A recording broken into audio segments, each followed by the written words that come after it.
الحمد للہ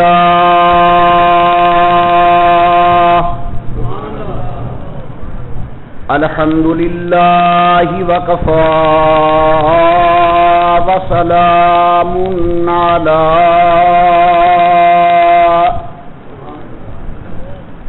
سید الرسل وخاتم الانبیاء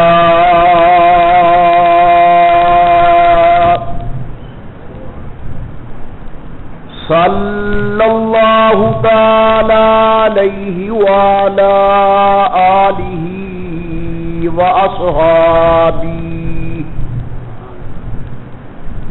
وأصحابه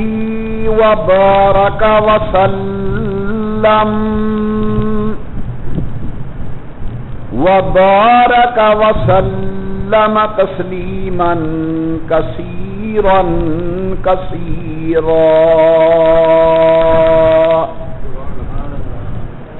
صلاة تكون للنجاة وسيلة ولعلو الدرجات كفيلة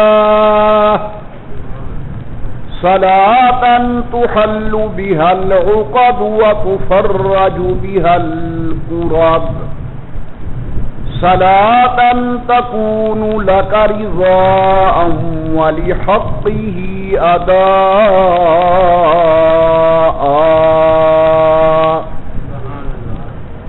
فقد قال الله تبارك وتعالى في القرآن المجيد والفرقان الحميد أعوذ بالله من الشيطان الرجيم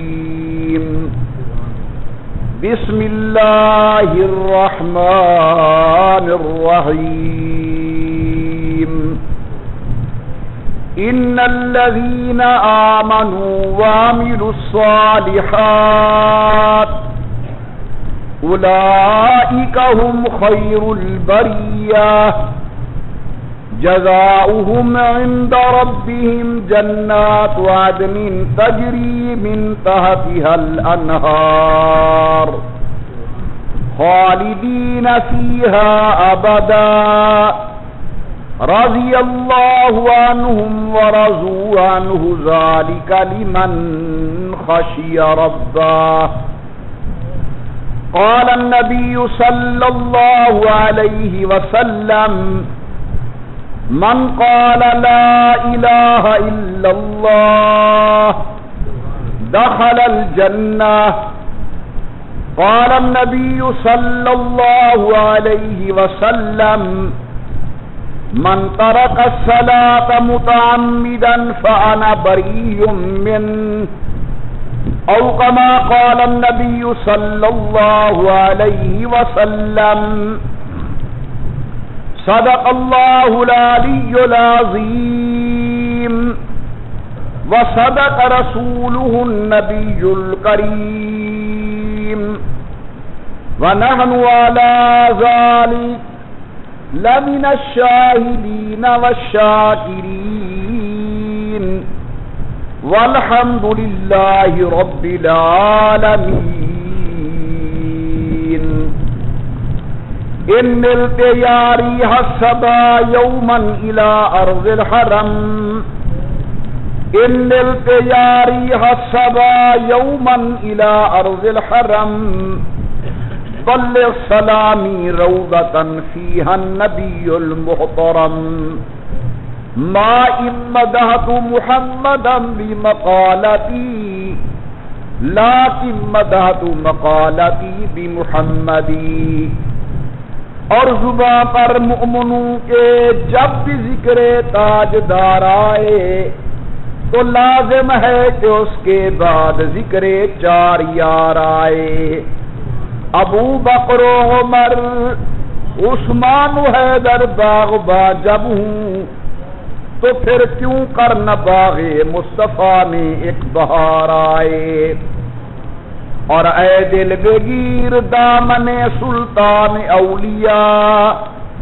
اے دل بگیر دامن سلطان اولیاء یعنی حسین ابن علی آل مرتضی اللهم صل على محمد وعلى آل محمد وصحاب محمد وازواج محمد وبارک وسلم۔ تمام حضرات دروشی پڑھ لیں حضور صلی اللہ علیہ وسلم کی ذات بابرکات پر۔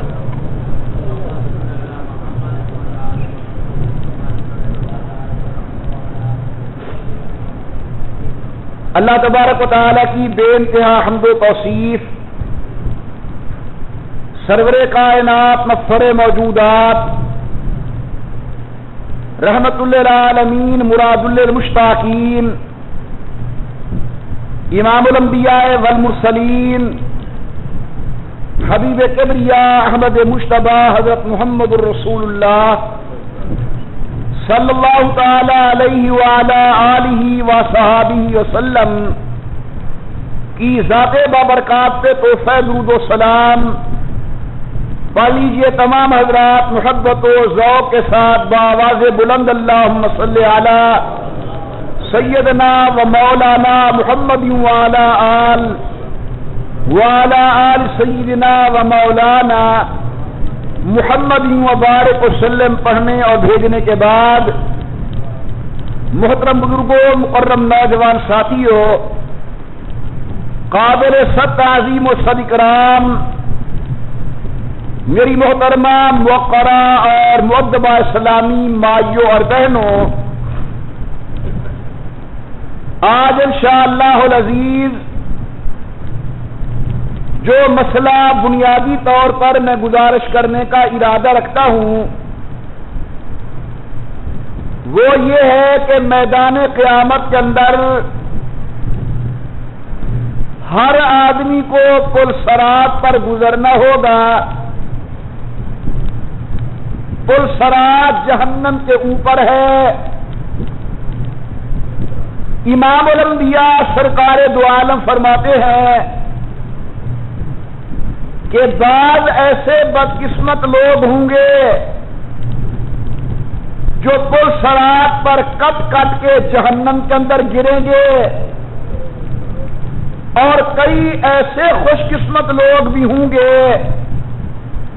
کہ جب وہ پل صراط سے گزرنے لگیں گے تو جہنم سے آواز آئے گی کہ محمد کریم کا غلام ذرا جلدی چل، ذرا جلدی چل، تیرے نور ایمان کی وجہ سے میری گرمی ٹھنڈی ہو رہی ہے اور میرے عذاب کے اندر کمی آ رہی ہے۔ ایک بہت بڑے عالم گزرے ہیں ہمارے علامہ جلال الدین سیوطی رحمت اللہ علیہ، انہوں نے اللہ کے نبی سرکار دو عالم صلی اللہ علیہ وسلم کی ایک حدیث نقل کی ہے کہ پل صراط کے اوپر انسان سے 7 سوال کیے جائیں گے۔ جو بندہ ان 7 سوالوں کے اندر کامیاب ہو جائے گا اسے جنت کا داخلہ ملے گا، اور نعوذ باللہ جو آدمی ان 7 سوالوں کے اندر کامیاب نہ ہو سکا اسے جنت کے اندر جانا مشکل ہے، محال ہے۔ یوں سمجھیں کہ پروردگار عالم نے پل صراط کے اوپر 7 چوکیاں متعین کی ہوئی ہیں۔ پہلی چوکی پر سوال کامیاب ہو گئے تو دوسری چوکی پر پہنچو گے، اگر نعوذ باللہ پہلے سوال میں آپ کامیاب نہیں ہوئے تو پھر دوسری چوکی پر نہیں پہنچنا، یہی فیصلہ ہو جائے گا جہنم کا۔ دعا کرتا ہوں پروردگار عالم مجھے، آپ کو، حضور کی پوری امت کو پل صراط پر صحیح جواب دینے کی توفیق عطا فرمائے اور کامیاب کرے۔ اللہ کے لال فرماتے ہیں پہلا سوال تو صراط پر گزرنے والے سے کلمے کے متعلق ہوگا کہ بتاؤ تم نے کلمہ پڑھا تھا یا نہیں؟ اگر جواب صحیح ملا کہ میں نے کلمہ پڑھا تھا تو اللہ کے ملائکہ اسے آگے جانے کی اجازت دیں گے، اور اگر نعوذ باللہ پہلے سوال کے جواب میں یہ آدمی ناکام ہو گیا تو کٹ کر اسے جہنم میں جانا ہوگا۔ آج آپ اور میں شاید کلمے کی عظمت کو نہیں سمجھ رہے، یہ تو میدان قیامت کے اندر پتہ چلے گا کہ اللہ نے کلمے کی دولت دے کر ہمیں کتنی بڑی عزت و عظمت و مقام سے نوازا ہے۔ اللہ کے نبی فرماتے ہیں من قال لا الہ الا اللہ دخل الجنہ، جس آدمی نے اپنی زبان کے ساتھ لا الہ الا اللہ کا اقرار کیا اور اس بندے کے دل میں کلمہ طیبہ کے مفہوم کی تصدیق کی، اس نے ایک نہ ایک دن اللہ کی جنت کے اندر جانا ہے۔ کلمہ پڑھتا ہے چور ہے، کلمہ پڑھتا ہے زناکار ہے، کلمہ پڑھتا ہے غیبت کرتا ہے، کلمہ پڑھتا ہے برائی کرتا ہے، اللہ نے اس کلمہ پڑھنے والے کو جہنم میں ڈالیں گے۔ جب یہ اپنے جرم کی سزا بھگت لے گا رب العزت اسے پھر جنت کا داخلہ دیں گے۔ اس نے ایک نہ ایک دن جنت میں جانا ضرور ہے، اور اگر اللہ نہ کرے اسے کلمہ محمد رسول اللہ کا نصیب نہیں ہوا، بیت اللہ کا طواف کرتا ہے، حاجیوں کو ستو کھلاتا ہے، زمزم کے ڈول نکال کر لوگوں کو پانی پلاتا ہے، اتنا بڑا عبادت گزار کے 75 حج کیے ہیں اس نے، لیکن آج امت اسے ابو جہل کے نام سے یاد کرتی ہے۔ وہ ابو جہل جہنم میں جائے گا ان سب نیکیوں کے باوجود، کیونکہ اس سے نعمت کلمے والی اسے نصیب نہیں ہو سکی، دولت کلمے والی نصیب نہیں ہو سکی۔ تو میرے دوستو، اس پر ہم جتنا بھی اللہ کا شکر ادا کریں وہ کم ہے کہ اللہ تعالی نے ہمیں اسلام کی دولت نصیب کی ہے، ہمیں ایمان کی دولت نصیب کی ہے، اللہ نے ہمیں کلمے کی دولت نصیب کی ہے۔ اب حق ہمارا یہ ہے کہ جب ہم مومن ہیں، مومن ایمان امن کا درس دیتا ہے، مسلمان کسی کے لیے خطرہ نہ بنے، ہم مسلمان ہیں، اسلام ہمیں سلامتی کا درس دیتا ہے۔ آج یہ سن کر یقیناً حیران ہوں گے کہ ہمارا مذہب اور ہماری شریعت ہمیں ایک حرام جانور کے اوپر بھی ظلم کرنے کی اجازت نہیں دیتی۔ وہ ہمارا مذہب اور ہمارا اسلام، ہماری شریعت ایک انسان پر ظلم کرنے کی ہمیں کہاں اجازت دیتی ہے؟ میرے محترم دوستو، سب سے پہلا سوال کلمے کے متعلق ہوگا کہ بتاؤ تم نے کلمہ پڑھا تھا یا نہیں؟ اگر جواب ملے گا کہ میں نے کلمہ پڑھا تھا تو ملائکہ آگے جانے دیں گے۔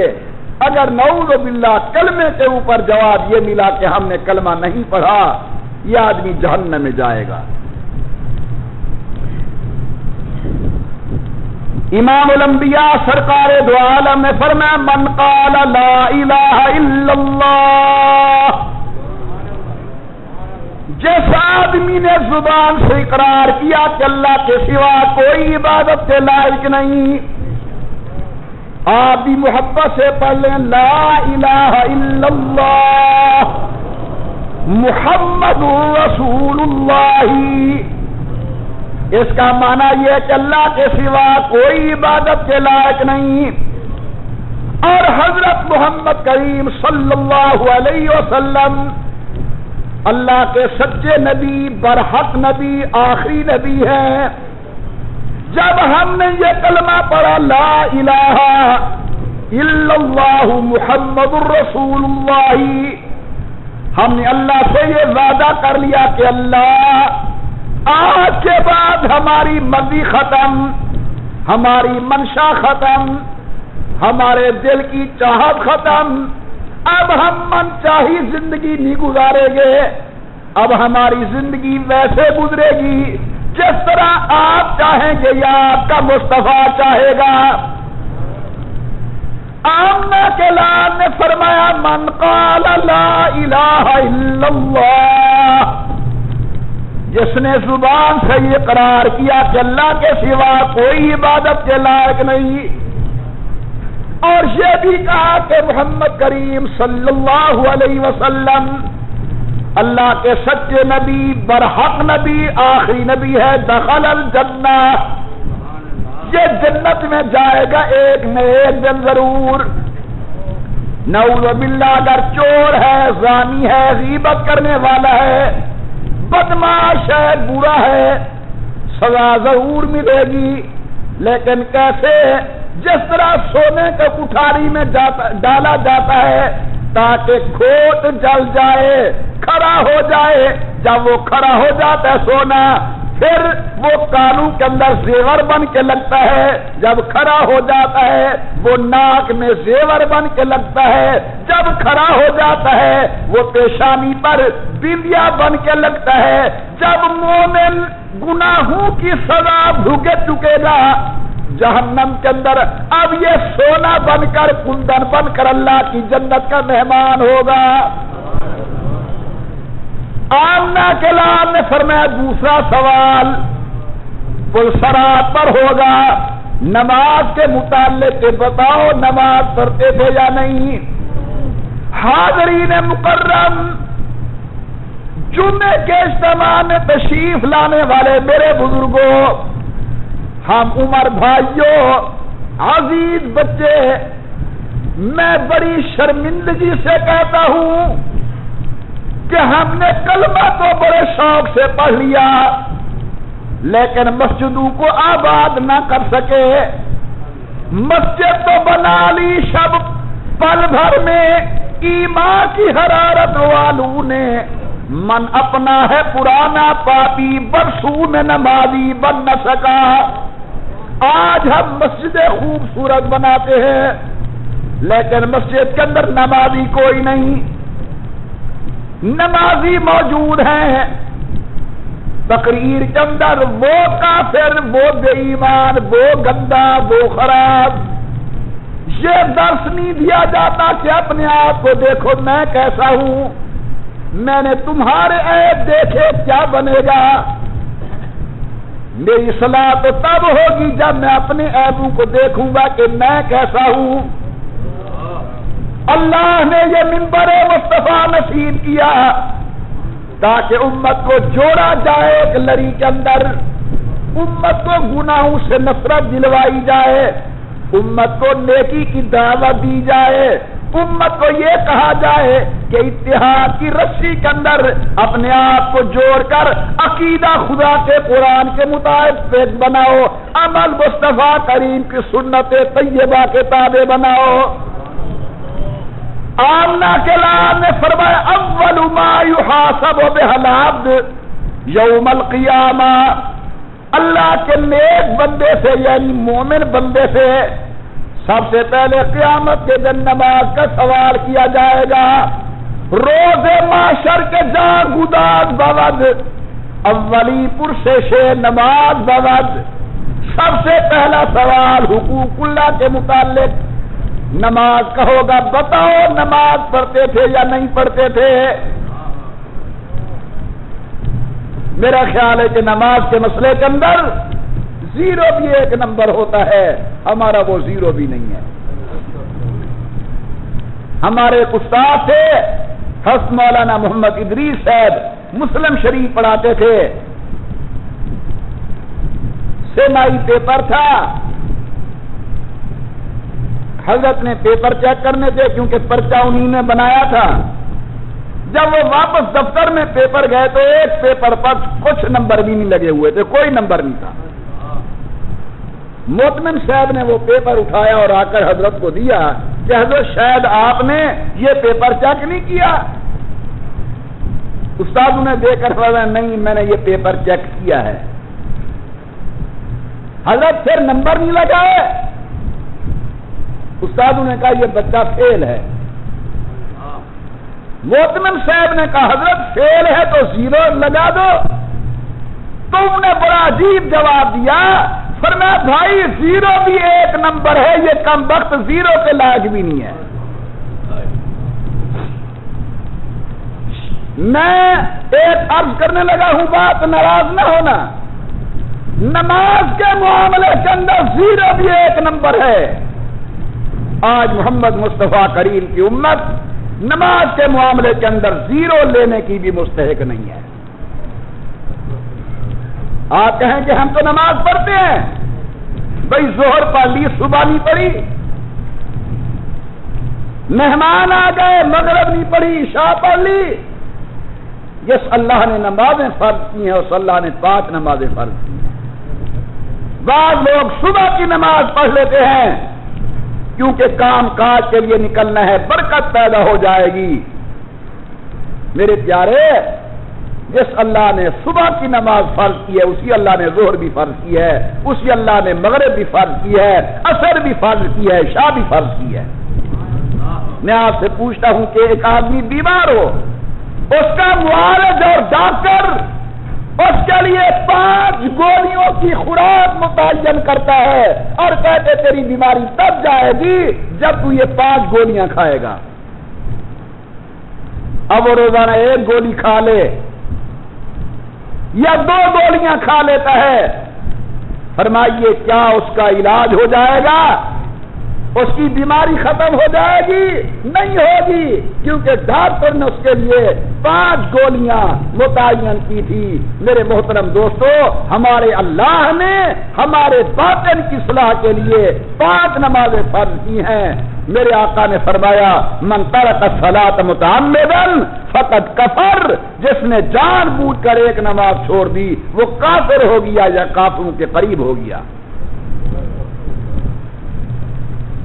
بعض ائمہ نے یہاں تک لکھا ہے کہ بے نماز کو مسلمانوں کے قبرستان کے اندر دفن نہ کرو.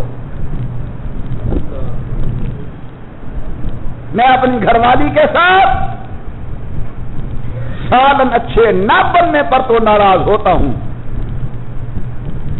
کپڑے مجھے ٹائم پر نہیں ملے میں غصہ ہوتا ہوں کپڑے کیوں تیار نہیں، سفر پر میں نے جانا ہے سامان تیار نہیں تو میں غصہ کر بیٹھتا ہوں کہ کیا وجہ، جب آپ کو علم تھا کہ میں نے جانا ہے سامان تیار کیوں نہیں ہوا.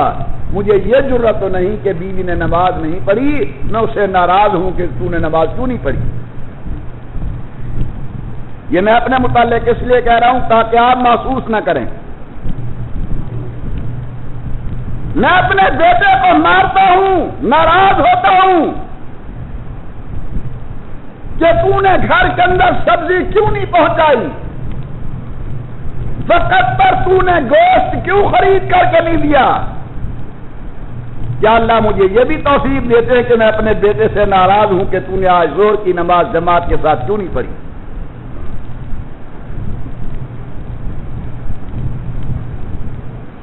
جس پیغمبر کا ہم نے کلمہ پڑھا ہے اس نبی نے ہمیں نماز پڑھنے کا درس دیا ہے. اس نبی نے ایسی نماز پڑھی، ہائے ہائے، اس انداز میں نبی نے نماز پڑھی جس کا میں نے کلمہ پڑھا اور آپ نے کلمہ پڑھا.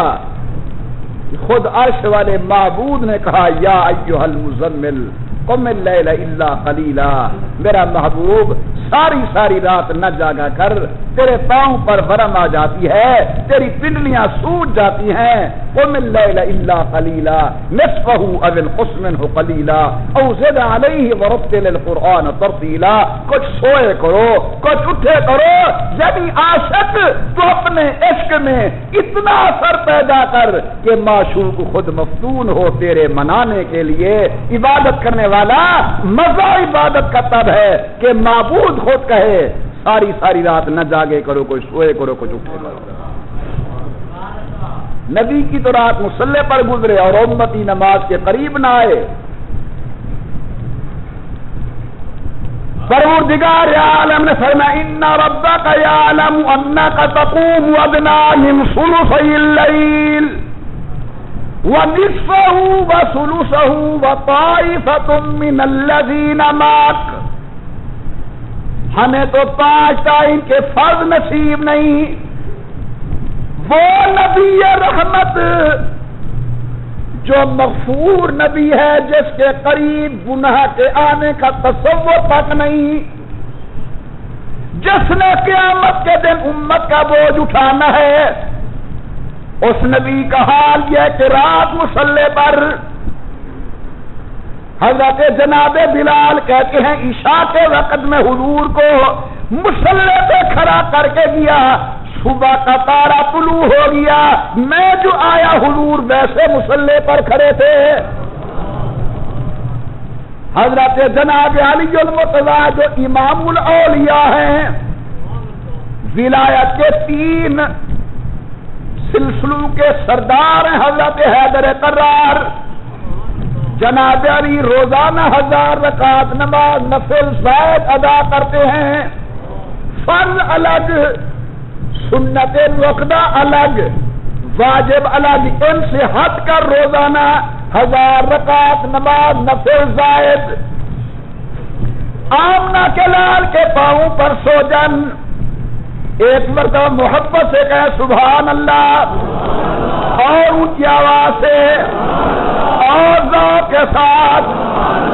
آمنہ کے لال کی عبادت کا حال یہ ہے کہ پاؤں پر ورم، لیکن جب صبح اللہ کے سامنے دعا مانگتے ہیں، آنکھوں میں آنسو ہیں نبوت کے، رو کے کہتے ہیں یا اللہ محبت تو حق کا عبادت کا، اللہ جو حق تھا عبادت کا میں محمد وہ ادا نہیں کر سکا. میرے آقا نے فرمایا دوسرا سوال نماز کے متعلق کیا جائے گا کہ سناؤ نماز پڑھتے تھے یا نہیں پڑھتے تھے. آج نماز کے معاملے چند رات کی اور میری بہت بڑی کمزوری ہے. اول نماز نہیں پڑھتے، پڑھیں گے تو توڑ مروڑ کے پڑھیں گے. فجر پڑھ لی، ظہر چھوڑ دی، عصر پڑھ لی، مغرب چھوڑ دی، عشاء نہ پڑھی، سو گیا.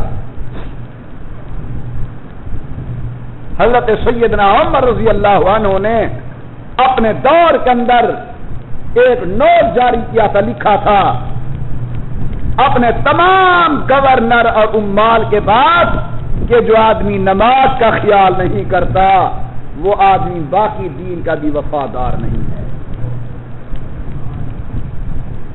اگر کسی آدمی کے ایمان کو دیکھنا ہو اس کی نماز کو دیکھ لو. نماز کامل ہے تو ایمان کامل ہے، نماز ناقص ہے تو نعوذ باللہ اس کے ایمان کے اندر بھی نقص ہے.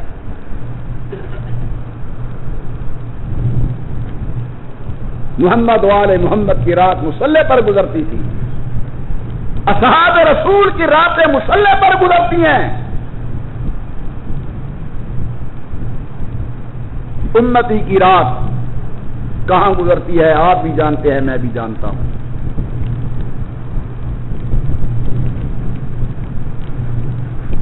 یاد رکھیں موت فنا کا نام نہیں. مرنے کے بعد آپ اور میں نے ختم نہیں ہو جانا. موت انتقال کا نام ہے. ہم ایک جہان سے دوسرے جہان میں منتقل ہو گئے ہیں.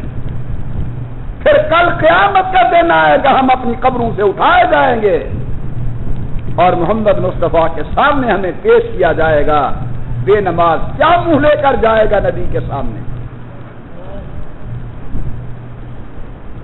بے نماز بیٹی کیا منہ لے کر جائے گی سیدہ زہرا اور سیدہ عائشہ کے سامنے، سیدہ خدیجہ کے سامنے؟ سب سے پہلے میں اپنے آپ کو تلقین کرتا ہوں، اس کے بعد میں اپنے تمام بھائیوں کی خدمت کے اندر گزارش کرتا ہوں کہ مسلمانوں نماز کی پابندی کرو، نماز کو نہ چھوڑو۔ نماز آئی تو خدا کی رحمت آئی، نماز آئی تو اللہ کی طرف سے برکت آئی، گھر میں نماز آئی حسن سلوک پیدا ہوگا، نماز آئے گی خدا کی رضا مندی آئے گی۔ اگر خدا نہ خواستہ گھر سے نماز نکل گئی، ناچاکی پیدا ہو جائے گی، بے برکتی پیدا ہو جائے گی، بیماریاں گھر کے اندر جنم لیں گی، نعوذ باللہ کیا سے کیا ہو جائے گا۔ قرآن تو ویسے ختم ہو گیا ہمارے گھروں سے، نعوذ باللہ من ذالک۔ اب تو ہم نے قرآن گھر میں رکھا ہے جھوٹی قسم کے لیے،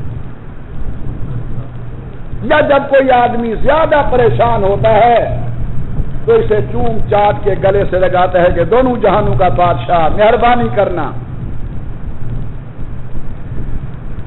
یا زیادہ کوئی شریف آدمی ہوگا تو قرآن اعلیٰ قسم کا لے کر بہترین خلاف چڑھا کے وہ بیٹی کو جہیز میں دے گا، اور بیٹی ماشاءاللہ اتنی سیانی ہے کہ جس طرح اس نے ماں باپ کے دیے ہوئے برتن کو استعمال نہیں کرنا کہ یہ ماں باپ کی نشانی ہے، اس نے قرآن کو بھی ہاتھ نہیں لگانا کہ دادا نے دیا ہے کہیں قرآن کریم بوسیدہ نہ ہو جائے۔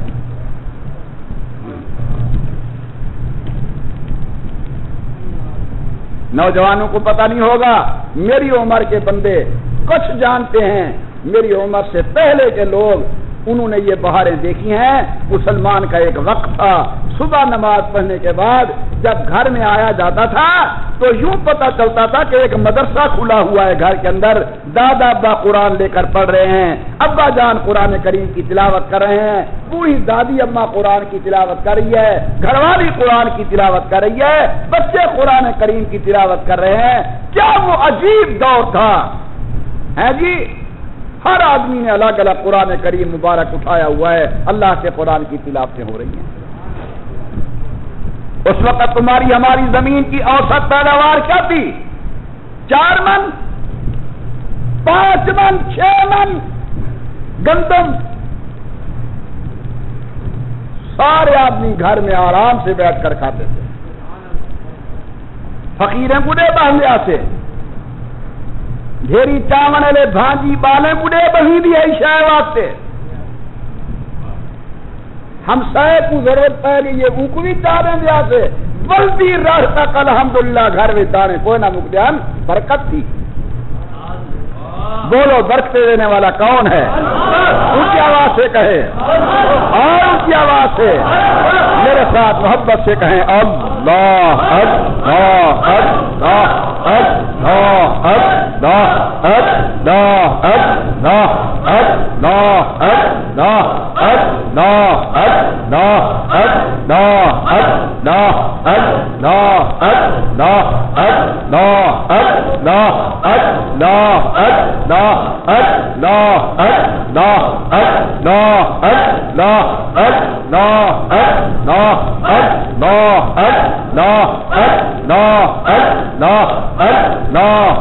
اللہ اللہ یہ نام نصیب کرے مومن کو زندگی بھر۔ اب تو اللہ کا نام لیتے ہوئے ہم شرماتے ہیں کہ ہماری زبان سے اللہ کا نام نکل گیا، دوست کیا کہے گا؟ بزرگوں نے ایک صحابی کا واقعہ لکھا ہے، مجھے یاد ایسے پڑتا ہے کہ حضرت مولانا محمد زکریا کے مکتوبات مبارک کے اندر کہیں میں نے پڑھا ہے، ورنہ واقعی یہ سچا ہے۔ لکھتے ہیں کہ ایک صحابی گھر آئے اور اہلیہ نے کہا کہ گھر کے اندر کھانے پینے کی کوئی چیز نہیں ہے، بچے بھوکے بیٹھے ہوئے ہیں، کوئی انتظام کرو۔ علماء کرام لکھتے امام الانبیاء سرکار دو عالم کے غلام یہ کہہ کر گھر سے روانہ ہوتے ہیں کہ ابھی جا کر میں کوئی انتظام کرتا ہوں بچوں کے لیے.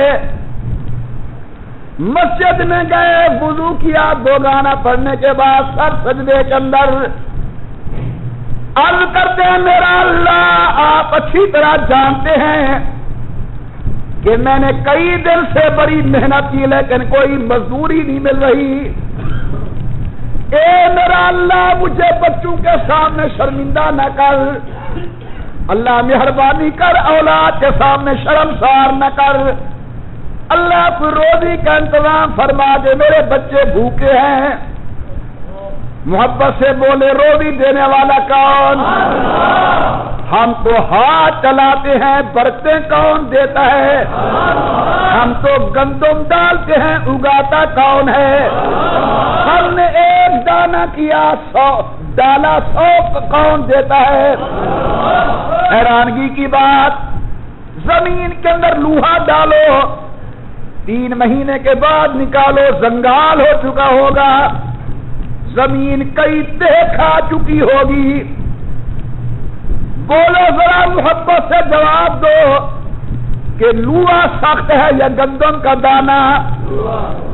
لوہا ڈالو کھا جائے زمین, گندم کا دانا ڈالا ہم نے, یہ بھی پتہ نہیں کہ سیدھا گیا یا الٹا گیا, یہ بھی یاد نہیں کہ کہاں گرا.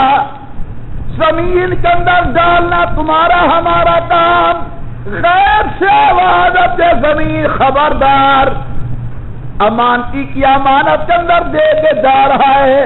1 دینا میرے بندے کا کام, 100 دینا ہمارا کام. دعا مانگتا ہے, چلتا ہے مدینہ طیبہ کی گلی کوچے کے اندر, مزدوری نہیں ملتی.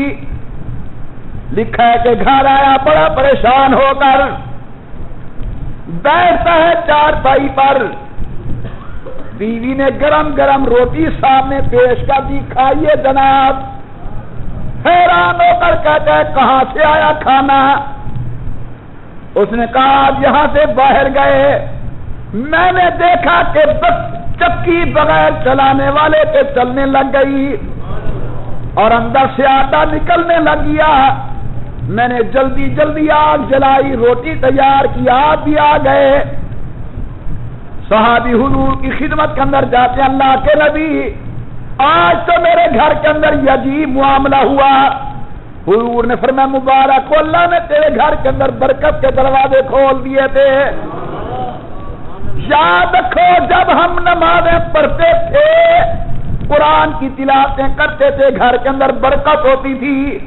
جب سے نماز گئی, قرآن گیا, برکتیں بھی ساتھ چلی گئی, سکون بھی ختم ہو گیا. آج ہماری آمد پہلے دور کی بنسبت کئی گنا زیادہ, پیسے کئی گنا زیادہ, لیکن آرام نہیں, سکون نہیں. رات کو گولی کھانی پڑتی ہے تب جا کر نیند آتی ہے.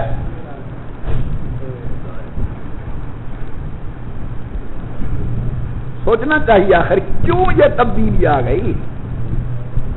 تھوڑی آمد ہوتی تھی پوری ہو جاتی تھی, بہت ہے پوری نہیں ہوتی. وجہ یہ ہے کہ برکت کس کے ہاتھ میں ہے؟